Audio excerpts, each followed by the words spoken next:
Welcome guys to our second video in astrophysics. In this video we're going to focus on stellar distances. We're going to take a look and talk about how we can tell how far away a star is. This is actually sort of a complex technique. It's a complex thing to do, but we're going to talk about some of the ways this happens. Of course, with all the stuff we're doing here, this is very simplified, but here are a few ways we can measure this. So how far away a star is? Well, what's the general problem? Well, it goes back to something I talked about in the last video.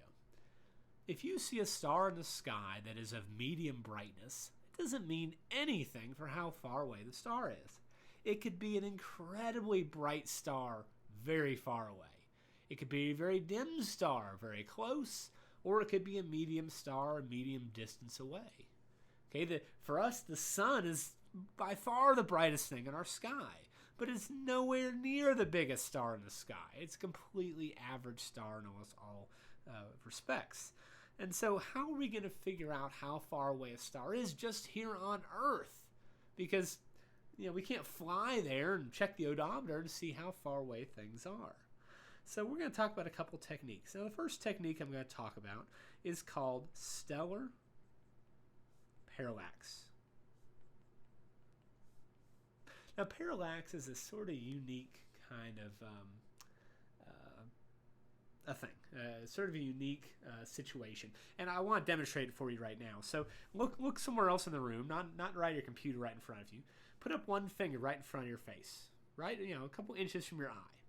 Now, I want you to focus on that finger. I want you to close one eye and focus on that finger. Now take that finger and line it up with something behind you. So there's something in the background, maybe the edge of a wall or a cabinet or something like that. With one eye closed, line up that finger with something you can see. Now switch the eye that is closed. Don't move your finger, just switch the eye. What did you notice about what happened with your finger in the background? Well, whatever object you had lined your finger up with has now moved. The finger seems to have moved in front of the background. The reason it looks like it's moved is because your observation point has moved. Your two eyes are not at the same spot. They're separated by a different distance. And so by switching the viewpoint, what you're doing is you're looking at it from a different angle. Now, the farther away your finger is, the less of an effect this has. The closer your finger is, the bigger an effect this has. This is actually one technique we use to measure how far away a star is. So let's look at this. I'm going to draw an example here. So first we're going to draw the sun. Here's our sun. Here's we'll draw Earth as blue. Here's the Earth right here. We have our star that we're looking at. Star right there. And then behind that star we have the background. Now what are we going to use for the background of this star? Well, we're going to use other stars. But we're going to make sure we use stars that are very, very far away. Because things very far away do not move very much when our viewpoint moves. Only stuff that's close moves. If you're looking at a long landscape, you're sitting on the brow looking at Chattanooga, and you switch your eyes, you're going to notice that the city doesn't really change its view very much. But a finger very close will. So we're going to look at very distant stars in the background.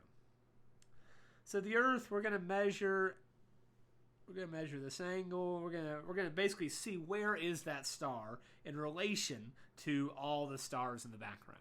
We're going to take pictures. Now, just like you, when we did our eyes opening and closing, we need a different viewpoint. So what we're going to do is we're going to wait for 6 months. 6 months is going to go by, and we are now going to be on the other side of the sun. Now, on the other side of the sun, we are going to measure, and we're going to do the same thing to the star. We're going to see where is that star. We're going to line it up against the background. Now, the star will have moved. If the star is sufficiently close to us, it will have moved. Now, what we can do is we can actually measure that angle. We can measure this angle right here. This angle is called the parallax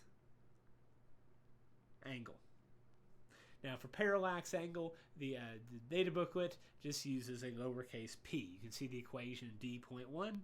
They just use a lowercase d. Now, this is a very small angle. I've very much exaggerated things in my drawing here. This is going to be an incredibly small angle. This angle is actually going to be in arc seconds.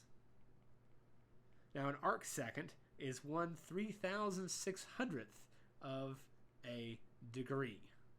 I believe I saw somewhere, I could be wrong on this, but it's like seeing the edge of a sheet of paper a football field away. That takes up 1 arc second of our vision. These are incredibly small angles. Thankfully, you won't really need to worry about the angle. The angle is really important. We're just going to use the number for what it is. So what we do is, in order to figure out what this, by the way, let me point out one thing. The parallax angle is the angle from the sun to the star to one of our viewpoints.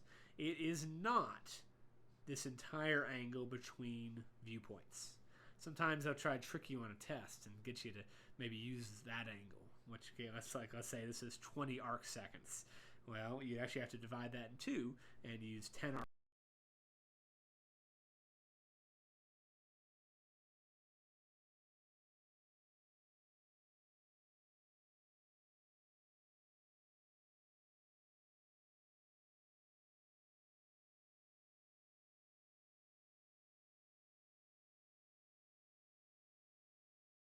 Let me do these things right.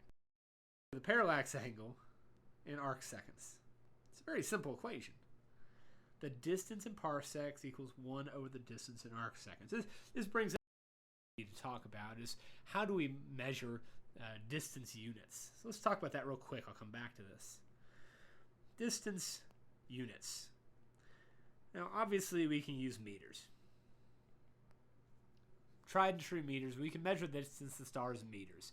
We don't typically do this because, oh my gosh, it's so incredibly far away. But if you're doing distance in any kind of calculation, you will need to use meters, so you can always convert. We also have a distance unit of an astronomical unit. The astronomical unit is the mean distance between the Earth and Sun. It's about 1.5 times 10 to the 11th meters. Mean, of course, means average. Astronomical unit is the average distance between the Earth and the Sun. So if I go up to my illustration right here, I'll use a different color here. This is 1 AU. 1 astronomical unit is the distance from the Earth to the Sun. We can also measure things in terms of light years. Now, a light year is not a unit of time. It is the distance traveled by light in 1 year. Light year is not a time. It is a distance. It is how far light travels in 1 year. This distance is 9.46 times 10 to the 15th meters. By the way, astronomical unit, light travels from the Earth to the Sun in about 8 minutes. So big difference there. Finally, we have the parsec. Now, the AU is based on something physical. The light year is based on something physical. The parsec is probably our biggest measurement for distance. It's one we're probably going to use the most, honestly. Parsec is actually defined by stellar parallax. So the parsec is the distance to a star with parallax angle of 1 arc second. So if we go up here, if this angle right here, if this is 1 arc second, that star is 1 parsec away. That's actually the physical meaning of what a parsec is. A parsec is the distance for which the star has a parallax angle of 1 arcsecond. It's actually defined using stellar parallax. Now, parsecs, so let's see. So 1 parsec is 3.26 light years. Now you may say, Mr. Reynolds, I'm never going to remember all these values. I wouldn't expect you to. Unit conversions are found on page 3 in data booklet. Okay, all these are given for you on page 3. So you will need to convert between a meter and a light year and a parsec and an astronomical unit. All this is found on page 3 in the data booklet. So, measuring a star using the parallax angle, we can find out how far away the star is. You may say, Mr. Reynolds, this is a great technique. We use this for everything. There's a problem with this. Stellar parallax can only be used for close stars. Now, what do I mean by close stars? So, somewhere, 100 to 300 parsecs. Once you get further than, 200, 300 parsecs away, you can no longer use stellar parallax. If we're looking at different distant galaxies, no chance to use stellar parallax. The reason for that is that once you get very, very far away, this parallax angle will get too small. It'll get too small to measure. Once you get too far away, the angle becomes too small to measure, and you just can't measure the star. But for very close stars, it's a very great technique, even though it does take 6 months, because you do need to take 2 readings on both sides of the sun. So this is our first technique for measuring distance, and that is with stellar parallax. The second technique for distance is, it's not really one technique, but it's a way of using some of those equations we've looked at in the previous video. If you remember in the last video, we had 2 equations. We said luminosity equals Stefan Boltzmann's AT to the 4th. And we also saw that we have brightness equals luminosity over 4 pi d squared. Now remember what we're trying to do. We're trying to solve for distance. So to solve for distance, we need to know a couple things. Well, let's think. Which of these can we detect, and which ones can we know pretty well? Well, brightness is very easy to detect. Okay, we can detect brightness. We can measure brightness very easily. That's what a camera does. We can look at, measure. We can capture the light from a star and see how much light's coming in, and that's your brightness. That's the intensity of the light. Brightness is easy to measure. The one that's tough to measure is luminosity. Remember the example I keep giving you. A very luminous star far away has a low brightness.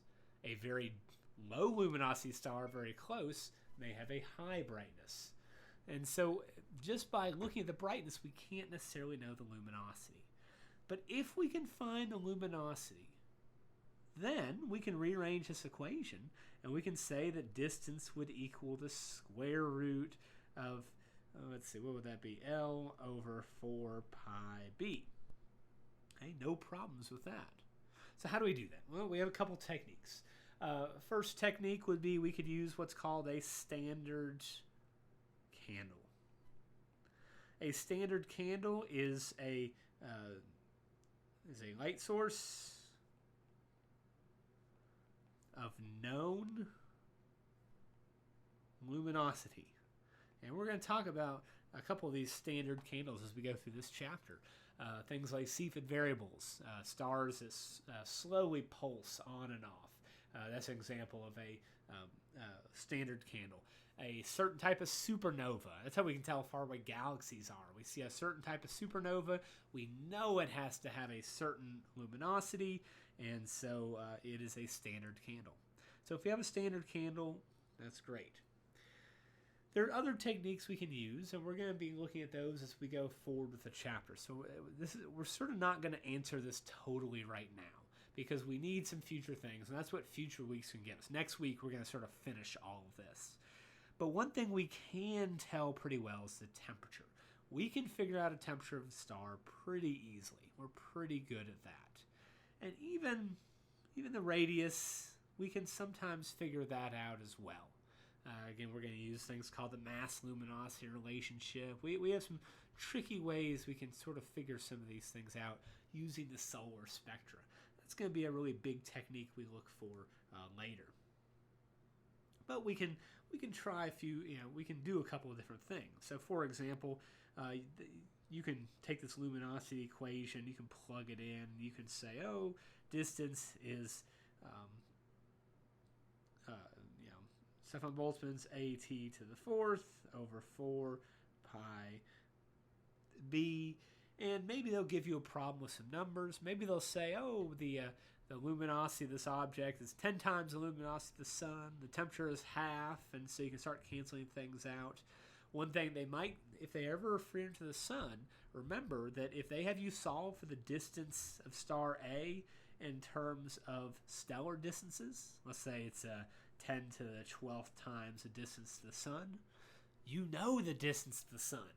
The distance to the sun is an astronomical unit, and so you could actually plug that in. But we're going to leave that here because using this technique is going to be really fleshed out next chapter. We're going to look at the Hertzsprung-Russell diagram and a couple other things.